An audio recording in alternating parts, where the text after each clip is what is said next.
It happened in the dark, in a matter of hours, and yet it may reshape global power for years to come. Only moments earlier, Nicolas Maduro was sitting with Chinese diplomats, praising Xi Jinping as a brother and a partner in a shared future. Then, without warning, he was seized, blindfolded, handcuffed, taken aboard a US warship.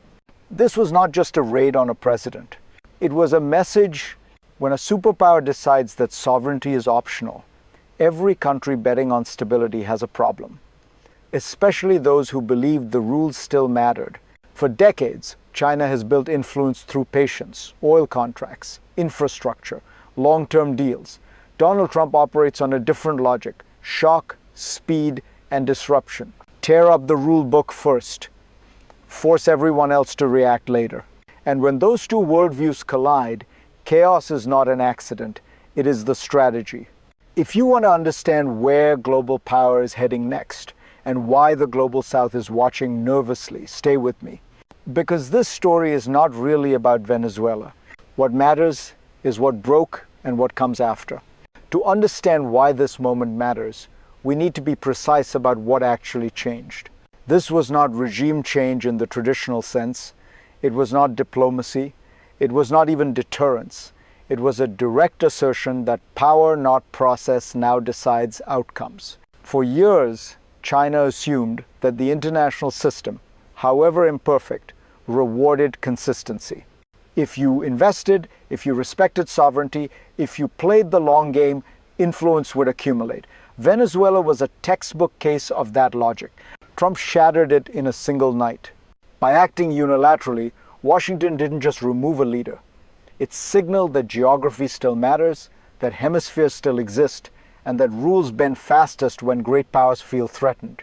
This forces Beijing into a dilemma it has spent decades trying to avoid: respond and escalate, or absorb the shock and risk looking weak.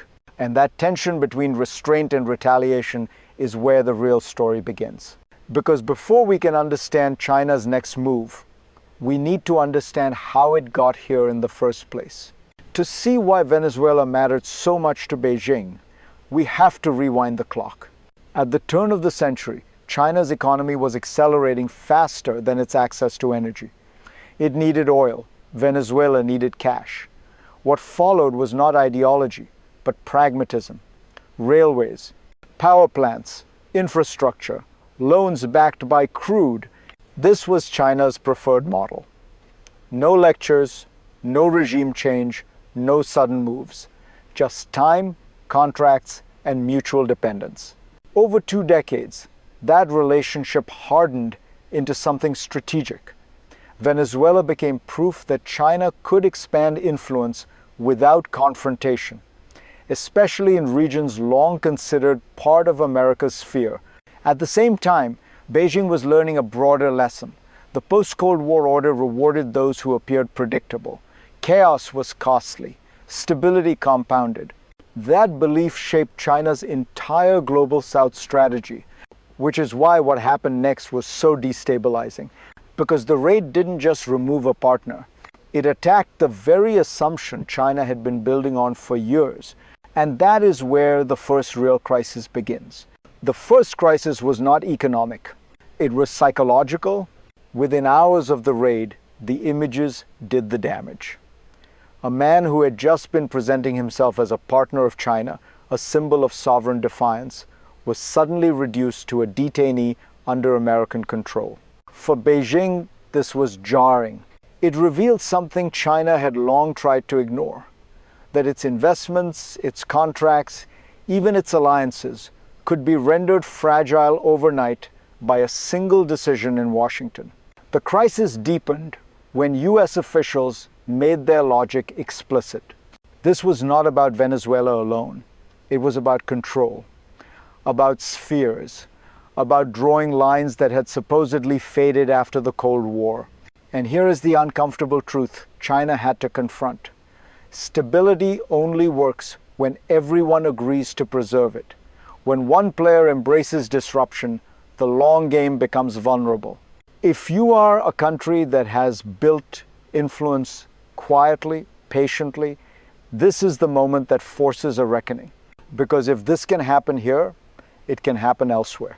That realization spread quickly through Beijing's strategic circles, and it led directly to a more unsettling question, one that goes beyond Venezuela entirely.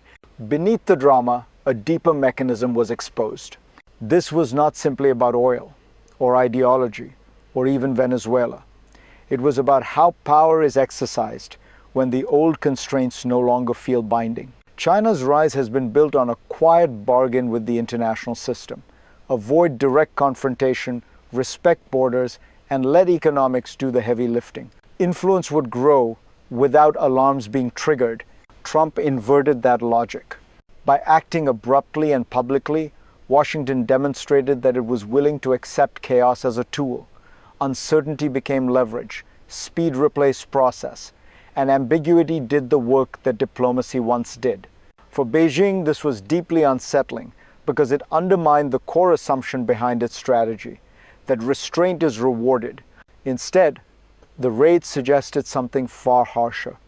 In moments of strategic anxiety, rules are flexible, sovereignty is conditional, and long-term planning can be neutralized by short-term force. This doesn't just affect China's calculus in Venezuela.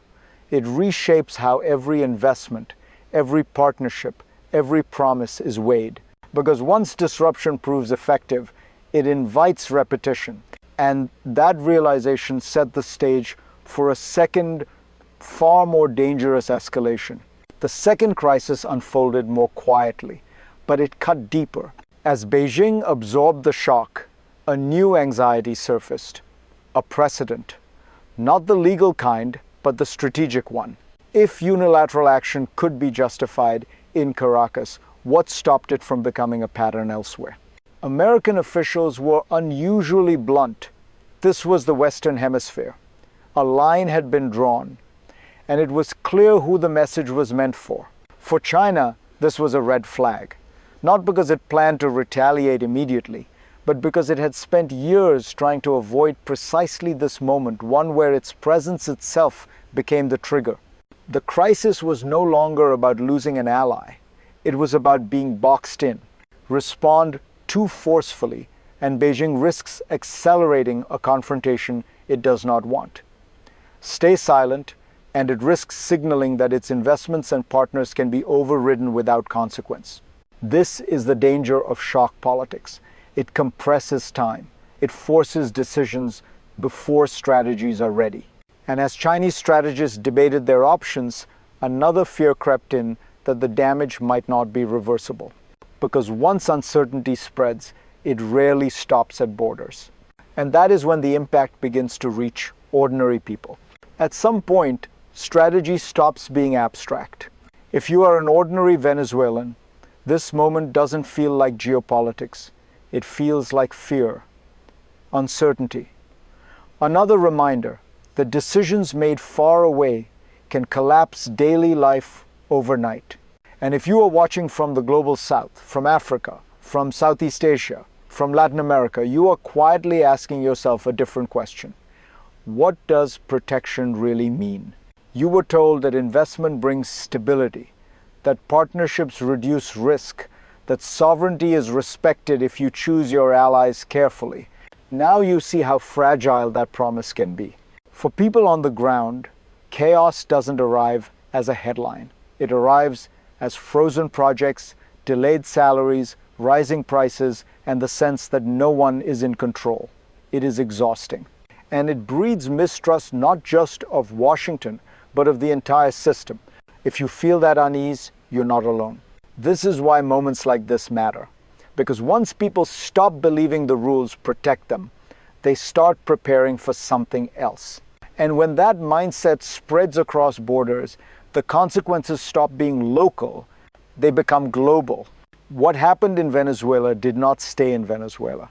Across capitals in the global south, policymakers began recalculating risk, not ideological risk, practical risk, the kind that determines where money flows, where ports are built, and which partnerships feel safe.